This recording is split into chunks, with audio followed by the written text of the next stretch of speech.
ನಮಸ್ಕಾರ, welcome to Yoyo Kannada. ಬನ್ನೀಗ ನೋಡೋಣ ಕರುನಾಡಿನ ಪ್ರಮುಖ 5 ಬ್ರೇಕಿಂಗ್ ನ್ಯೂಸ್ಗಳು.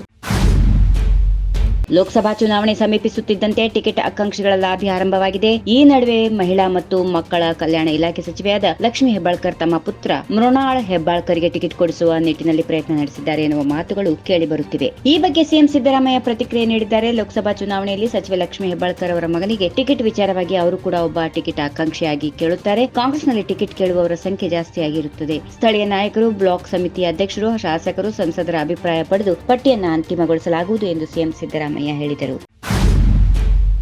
ಡಿಕೆ ಸುರೇಶ್ ನನ್ನ ಹೇಳಿಕೆಯನ್ನ ಬಿಜೆಪಿಯವರು ತಿರುಚುತ್ತಿದ್ದಾರೆ. ದೇಶ ವಿಭಜನೆ ಬಗ್ಗೆ ನಾನು ಹೇಳಿಲ್ಲ. ಬಿಜೆಪಿಯವರು ಪ್ರತಿಭಟನೆ ಮಾಡುತ್ತಿದ್ದಾರೆ. ಹೋರಾಟ ಮಾಡಲು ಎಲ್ಲರಿಗೂ ಹಕ್ಕಿದೆ. ಬಿಜೆಪಿ ಹೋರಾಟಕ್ಕೆ ನನ್ನ ಸಹಕಾರ ಇದೆ. ಅವರಿಗೆ ದೇವರು ಒಳ್ಳೇದು ಮಾಡಲಿ ಎಂದು ಸಂಸದ ಡಿಕೆ ಸುರೇಶ್ ಯು ಟರ್ನ್ ಹೊಡೆದಿದ್ದಾರೆ. ಸಾರ್ವತ್ರಿಕ ಚುನಾವಣೆಯಲ್ಲಿ ಕಾಂಗ್ರೆಸ್ ಪಕ್ಷವು 300 ಸ್ಥಾನಗಳಲ್ಲಿ ಕನಿಷ್ಠ 40 ಸ್ಥಾನಗಳನ್ನು ಗೆಲ್ಲುತ್ತದೆಯೇ ಅಥವಾ ಇಲ್ಲವೇ ಎನ್ನುವ ಅನುಮಾನ ಮೂಡಿದೆ ಎಂದು ಟಿಎಂಸಿ ನಾಯಕಿ ಹಾಗೂ ಪಶ್ಚಿಮ ಬಂಗಾಳ ಸಿಎಂ ಮಮತಾ ಬೆನರ್ಜಿ ಅಭಿಪ್ರಾಯ ವ್ಯಕ್ತಪಡಿಸಿದ್ದಾರೆ. ಸೀಟುಗಳ ಹಂಚಿಕೆ ವಿಚಾರದಲ್ಲಿ ಮನಸ್ತಾಪ ಉಂಟಾಗಿ ಎನ್ಡಿಎದಿಂದ ಹೊರಬಂದಿರುವ ಮಮತಾ ಕಾಂಗ್ರೆಸ್ ಮತ್ತು ಪಕ್ಷದ ನಾಯಕ ರಾಹುಲ್ ಗಾಂಧಿ ವಿರುದ್ಧ ತಿರುಗಿ ಬಿದ್ದಿದ್ದಾರೆ. ಶುಕ್ರವಾರ ಮುಷಿರಾಬಾದ್ನಲ್ಲಿ ಆಯೋಜನೆ ಮಾಡಲಾಗಿದ್ದ ಸಭೆಯಲ್ಲಿ ಮಮತಾ ಬೆನರ್ಜಿ ಮಾತನಾಡುತ್ತಾ ಮುಂದಿನ ಚುನಾವಣೆಯಲ್ಲಿ ಕಾಂಗ್ರೆಸ್ 40 ಕ್ಷೇತ್ರಗಳಲ್ಲಿ ಗೆಲ್ಲುವುದು ಅನುಮಾನ ಎಂದು ಹೇಳಿದ್ದಾರೆ.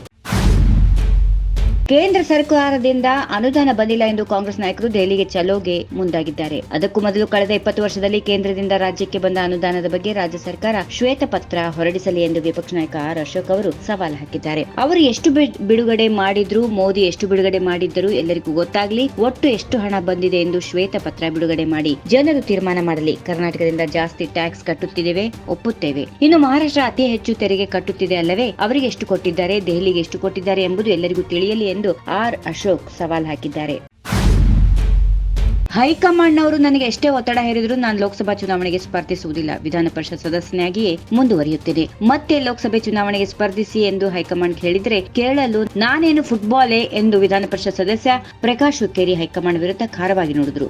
ಈಗ ಮತ್ತೊಮ್ಮೆ ಲೋಕಸಭಾ ಚುನಾವಣೆಯಲ್ಲಿ ಸ್ಪರ್ಧಿಸುವುದಕ್ಕೆ ನಾನೇನು ಫುಟ್ಬಾಲೇ ಎಂದು ಪ್ರಶ್ನಿಸಿದ್ರು ಅವರು. ಸಿದ್ದರಾಮಯ್ಯನವರು ನನಗೆ ಲೋಕಸಭಾ ಚುನಾವಣೆಯಲ್ಲಿ ಸ್ಪರ್ಧೆ ಮಾಡಿ ಅಂದ್ರೆ ನಾನು ಸ್ಪರ್ಧಿಸುವುದಿಲ್ಲ. ಹೈಕಮಾಂಡ್ನವರು ನನಗೆ ಎಷ್ಟೇ ಒತ್ತಡ ಹೇರಿದ್ರು ನಾನು ಲೋಕಸಭಾ ಚುನಾವಣೆಗೆ ಸ್ಪರ್ಧಿಸುವುದಿಲ್ಲ ಎಂದು ಸ್ಪಷ್ಟಪಡಿಸಿದರು. If you like this video ಬೇಗ ಲೈಕ್ ಮಾಡಿ, ಕಾಮೆಂಟ್ ಮಾಡಿ, ಶೇರ್ ಮಾಡಿ ಹಾಗೂ ಯೋಯೋ ಟಿವಿ ಕನ್ನಡವನ್ನು ಸಬ್ಸ್ಕ್ರೈಬ್ ಮಾಡಿ.